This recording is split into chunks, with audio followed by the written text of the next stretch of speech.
ஆட்சியில் காவல்துறையினுடைய விசாரணையின் பொழுது மரணம் அடைந்த அத்துணை பேரிடமும் சாரி கேட்டாரா ஸ்டாலின்? உங்களுடைய ஆட்சி காலத்துல இதே மாதிரி போலீஸ் விசாரணையில 24 பேர் இறந்து போயிருக்காங்க. அந்த 24 பேரோட குடும்பத்துக்கும் நீங்க சாரி சொன்னீங்களா? தயவு செஞ்சு சாரி சொல்லிருங்க. அஜித்குமார் மரணத்திற்கு பிறகு ஆர்ப்பாட்டம் நடத்துவதற்காக களத்திற்கு வந்திருக்கக்கூடிய இந்த போராளி புரட்சியாளர் விஜய் அதிமுக ஆட்சியில் நடந்ததுக்கு போராடுங்கிறத விட்டுருங்க, அது போராட மாட்டாரு. ஏன்னா அதிமுகவும் தாவேகவும் ஒண்ணுக்குள்ள ஒண்ணு. குறைஞ்சபட்சம் திமுக ஆட்சியில இந்த 4 ஆண்டு ஆட்சியில காவல்துறை விசாரணையின் பொழுது மரணித்தவர்கள் 24 பேர்னு சொல்லி நீங்க 24 குடும்பத்தையும் அழைச்சு வந்தீங்கல்ல, இந்த 24 பேரினுடைய வீடுகளுக்கும் ஏன் அப்பொழுதே சென்று பார்க்கல? இன்னைக்கு அஜித்குமார் வீட்டுக்கு நீங்க போய் பாத்தீங்கல்ல, ஏன் அன்னைக்கு போய் பார்க்கல? ஏன்னா அதெல்லாம் மீடியால பெருசாகல. இது மீடியால பெருசாகுது, நீங்க என்ன செய்றீங்க? போறீங்க. நீட் தேர்வினால் தங்கை அனிதா அநியாயமாக பலியான போது அனிதாவின் வீட்டிற்கு நேரில் சென்றார் விஜய். பாராட்டுக்கள், மகிழ்ச்சி. அதன் பிறகு நீட் தேர்வினால் எத்தனை குழந்தைங்க செத்து மாண்டு மடிஞ்சது. ஏன் எல்லார் வீட்டுக்கும் விஜய் போல? ஏன் போல? அப்ப விஜய் சந்தர்ப்பவாதி அப்படிதானே? விஜயனுடைய பார்வையில ஏன் பார்வை? 24 பேர் லாக்அப் டெத்ல மரணம் அடைஞ்சவங்க வீட்டுக்கு ஏன் அப்பொழுதே போகல அப்படின்னு கேக்குறீங்க.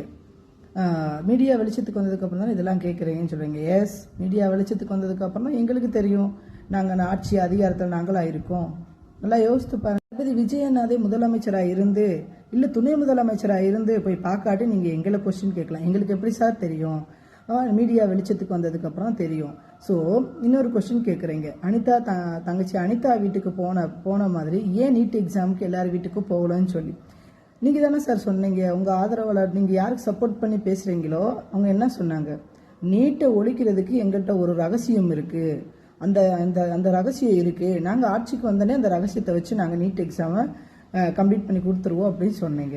ஸோ நம்பணுமே, நம்பி சரி இப்போ ஒழிச்சிடுவீங்க நீட் எக்ஸாமுக்கு அப்புறம் அப்படின்னு சொல்லி டைம்ஸ் கொடுத்து பார்த்தோம். ஸோ ஆட்சி அதிகாரத்தில் என்ன பண்ணுறீங்க தெரிஞ்சுட்டு தான் 200 கோடியை தூக்கி போட்டுட்டு நம்ம களத்தில் இறங்கி வருவோம்னு சொல்லிட்டு வந்துட்டாரு. வந்து தான் இப்போ இவ்வளவு இந்த கேள்வி கேட்டதுக்கு இப்படி அலறீங்களே சார். ரெகுலராக கேள்வி கேட்டுருந்தா விட்டுருப்பீங்களா?